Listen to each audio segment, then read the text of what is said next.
Ya kalau tertanggung utama itu namanya objek proteksi. Jadi contoh nih kalau misalkan dia sakit, ya kan dia di cover. Nah itu objek proteksi kita sebutnya tertanggung utama. Nah kalau ada lagi namanya tertanggung tambahan. Ya biasanya itu kalau satu polis tertanggungnya ada banyak. Cuman sekarang rata-rata satu polis satu tertanggung. Ya bukan kayak produk yang lama. Jadi fokus kita bahas yang namanya tertanggungnya aja. Oke. Nah ada yang kedua namanya pemegang polis. Ya pemegang polis itu adalah yang wali polisnya lah yang berhak otak-atik semua yang ada di dalam polis itu. Oke, ada juga yang pembayar premi itu berarti yang bayar. Oke, nah polis itu apa? Kontrak antara perusahaan dengan pemegang polis. Jadi contoh misalkan ya dalam satu keluarga ada ayah, ibu, anak. Ya misalkan anak dibeliin ya insurance, jadi maksudnya mau diprotek nih anaknya nih. Jadi kalau anaknya sakit dia yang di cover. Berarti anaknya apa? Coba tulis di chat biar cepat. Kena aja harusnya anjing kamu. Kalau anaknya sakit dia yang di cover. Berarti anaknya apa? Posisinya kalau di sini. Betul. Anaknya namanya TU. Oke. Nah, terus sisinya kartu kreditnya tuh pakai punya papanya, berarti papanya lah. Halo guys, oke. Wait, tell me ya, 5, 4, 3, 2, 1. PPR. Terus ada juga yang misalkan ayahnya udah nih gua mau kasih istri gua aja yang ngurus. Ya berarti ibunya siapa? PP, pemegang polis, betul ya. Oke, jadi sesimpel ini. Apakah PPR, PU bisa orang yang sama? Bisa. Contoh nih kayak gua beli polis sendiri, gue pemegang polis sendiri, gue juga tertanggungnya sendiri, itu bisa. Oke, ya. Nah pertanyaannya, siapa yang berhak untuk tarik uang di dalam polis? Lu kalau bisa di lima saya dorong. Yang berhak tarik uang di dalam polis itu siapa?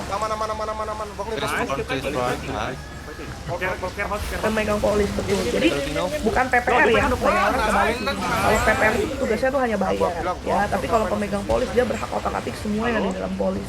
Oke, ya, mau tutup mau ngapa-ngapain semuanya yang berhak itu si pemegang polis. Intinya dia wali pemilik polisnya. Oke, nah kalau polis itu apa? Ya udah ya, kalau anak sekarang bilangnya term and condition ya, semua di dalamnya tuh perjanjian-perjanjian antara apa? Perusahaan asuransi dengan pemegang polis ya, bukan dengan agent ya, tapi dengan perusahaan. Oke, ya lanjut. Oke, nah ini yang kedua ya, yang tadi udah ya satu ya, uang pertanggungan itu kan UP ya. Enforce polis aktif ya, jadi polis lab itu apa ya, polisnya udah nggak berfungsi alias mati kita ngomong. Oke ya, nah terus ada yang namanya biaya asuransi. Biaya asuransi itu istilahnya itu ada di produk unit link ya. Nah biaya asuransi, oke. Nah jadi contoh misalkan orang bayar premi ya, premi itu contoh 1 juta. Nah, kan bagi jadi dua ya. Ini produk unit link ya. Kalau unit link ada investasi, ada biaya. Oke. Ya, jadi biar tahu nih ada biaya asuransi di sini. Oke. Nah, terus ada apa lagi namanya grace period. Ya, kalau grace period itu kalau accounting harusnya ngerti ya. Itu apa? Masa jatuh tempo. Ya, jadi dari polis labs dikasih waktu 45 hari. Ya tapi kalau udah lewat udah nggak bisa dipulihin lagi. Oke, cuman biasa kalau nanya nasabah nanya grace period berapa hari, jangan bilang 45 hari ya, bilang aja 7 hari ya, karena kalau orang dikasih 45 hari dia bakal mepet-mepet nggak. Oke, ya bilang aja 7 hari. Cuman sekarang nggak usah pusing, sekarang kan semua auto debit, yang penting rekeningnya ada uang aja. Oke, clear ya sampai sini ya.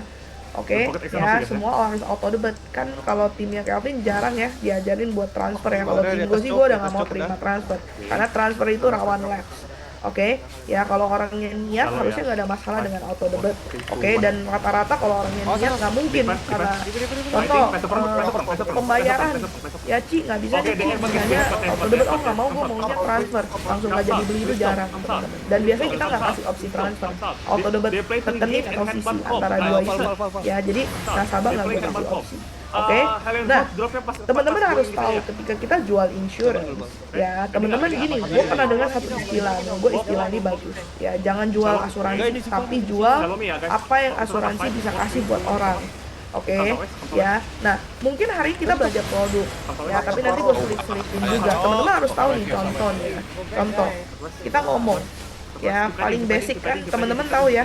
Ini kita ngomongin soal yang namanya produk rumah sakit. Ini CI, ini jiwa. Betul? Ya. Berarti teman-teman harus tahu ya produk rumah sakit itu gunanya untuk apa? Proteksi aset. Ya, kenapa disebut proteksi aset? Karena balik lagi, ya ketika orang sakit, biaya rumah sakit itu benar-benar nggak bisa diduga. Contoh, bulan ini dokter minta 100 juta. Apakah ada yang berani jamin bulan depan dia nggak minta 100 juta lagi? Nggak ada yang jamin, betul nggak sih? Ya, maka dari itu orang perlu yang namanya asuransi kesehatan. Untuk apa? Proteksi aset. Supaya apa? Ketika terjadi hal-hal resiko yang tidak diinginkan, dia nggak perlu sampai jual rumah, jual mobil, ya. Dan ya maksudnya sampai harus keluarin tabungannya atau bahkan dia sampai bangkrut gitu loh. Ya karena jujur teman-teman, lu harus punya mindset yang benar dulu soal yang namanya insurance. Ya ketika kita ngomongin insurance ya teman-teman, itu bukan ngomongin namanya sakit ya atau meninggal teman-teman. Sebelum orang adanya sakit, adanya asuransi, sakit meninggal itu udah ada dari zaman purba, betul nggak? Ya justru dengan adanya insurance ya kita ngomongin soal yang namanya impian teman-teman. Oke, ya ini gua kasih tahu lu dulu teman-teman, karena kalau lu belum clear mindset soal tentang gunanya orang beli insurance, lu jualan pun nggak powerful teman-teman. Oke, ya. Jadi gini, ya kita ngomongin soal namanya insurance, sakit sama meninggal. Sakit meninggal itu udah ada sebelum adanya asuransi. Justru asuransi itu bukan ngomongin sakit meninggal, karena gue lihat ada beberapa agent ketika jualan itu ngerasa malu, padahal apa sih yang harus lu maluin gitu loh. Ci, soalnya asuransi itu bahas sesuatu hal yang tabu, sakit meninggal terus. Nah itu gue bilang, ya kenapa lu nggak closing? Kenapa? Karena otaknya belum lurus gitu loh menurut gue. Ya justru dengan ada insurance kita jual yang namanya impian gitu loh. Sakit meninggal itu bukan kontrolnya asuransi. Kalau emang Tuhan udah waktunya dia cekal, udah ada yang bisa ngalangin, betul. Tapi asuransi itu yang kita jaga itu impian dia, gitu loh. Yang kita jaga itu apa yang sudah dia perjuangkan selama ini, gitu loh. Oke, karena kenapa nih teman-teman kita ngomong, karena udah apa dia mati aja lah, betul, pasti mati aja, betul. Cuman balik lagi ketika orang meninggal, ya contoh nih kita ngomong, let's say kita ngomong, fotonya hilang. Oke, contoh kita ngomong, nah ini lah ya paling legend nih, sering dipakai nih, ya si Om Robi ini. Ya, Om Robi ini beli 1M. Nah pertanyaannya ini kan ada pencairan dana jiwa 1 miliar, betul nggak? Oke, jangan jiwa dulu nih, kita bahas hospital dulu. Ya, nih. Nah, kita ngomongin soal yang namanya. Hidupnya masih mengeras ya, hati-hati ya. Ya, nah kebetulan ini orangnya nggak meninggal, tapi anggaplah dia meninggal ya. Nah pertanyaannya 1,1 M ini, ya, lu kebayang nggak sih kalau misalkan nih, ya meninggal aja betul. Cuma balik lagi ketika terjadinya resiko, ada orang yang benar-benar mau meninggal, bukan karena dia takut sakit, bukan karena dia takut meninggal itu setiap orang pasti kita laluin, betul nggak sih? Cuma balik lagi, ya, lu harus tahu orang tuh lebih takut meninggal, lebih takut sakit, apa takut nggak ada duit? Coba tulis di kolom chat. Sabar itu masih ada gambar. Takut sakit meninggal atau takut nggak ada duit? Belakang dong.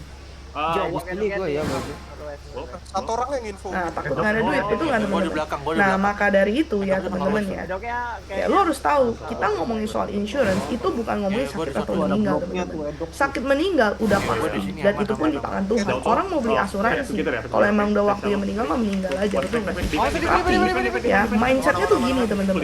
Orang lebih takut nggak ada duit. Masalahnya ya orang yang bisa kerja itu adalah orangnya. Nah, coba orang yang bisa kerja adalah orangnya. Apakah orang yang punya duit banyak?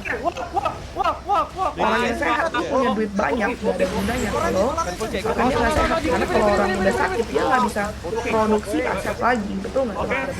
Ya that's why kenapa orang perlu asuransi kesehatan. Karena ketika orang sakit dia akan mati-matian buat sembuh, bukan buat hidup. Maksudnya bukan buat sekedar hidup ya. Kalau hidup itu mah biasa, betul nggak? Ya tapi dia akan semati-matian, dia mau sehat untuk dia bisa kerja lagi teman-teman. Makanya setiap orang yang sudah punya nilai ekonomis yang oke, ya harus punya yang namanya produk kesehatan. Nangkep nggak logiknya? Ngerti nggak? Karena kalau misalkan lu ngerasa orang produk kesehatan itu orang nggak perlu, lu jualan pun nggak powerful, nangkep. Makanya ketika ada nasabah tanya gue, ya misalkan nih, mati aja, meninggal aja, asuransi mah gak usah lah. Gue bisa ngejawabin teman-teman, ngerti nggak? Karena menurut gue ini adalah produk yang penting, dan gue nggak pernah soal namanya cuman ngomongin kayak iya om kalau nggak beli besok kita nggak tahu loh angin dan hujan kayak gimana, ngerti nggak? Itu menurut gue ya itu penting. Ya maksudnya contoh orang misalkan sakit, caklaim, cair, itu menurut gua lu jelasin itu nggak ada salah, tapi lu harus jelasin juga reason kenapa orang harus beli asuransi kesehatan gitu. Ya makanya kenapa kalau misalkan ada nasabah jawab aku mati aja, betul om, aku juga dulu mikirnya begitu kalau mati aja, cuman gini om, ya karena ketika orang sakit, yang problem orang yang ketika orang meninggal, problemnya mungkin udah selesai, tapi yang belum selesai apa? Orang yang ditinggalkan. Betul nggak? Nah, ada satu lagi om, ya apalagi nih teman-teman juga nih buat yang single ya, yang belum punya anak, mungkin lu nggak kerasa sampai sana, betul? Tapi lu kebayang nggak? Misalkan suatu nasabah yang udah punya anak, lu tahu ya, contoh nih, lu kalau punya anak, lu mau nggak kasih yang terbaik buat anak lu? Mau kan, betul nggak?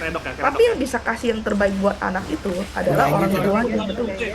Nah, kebayang nggak ketika orang tuanya itu udah nggak ada? Ya, siapa yang bakal kasih yang terbaik buat anaknya lagi, betul nggak? Makanya ketika orang tua sakit mati-matian, dia bakal apa?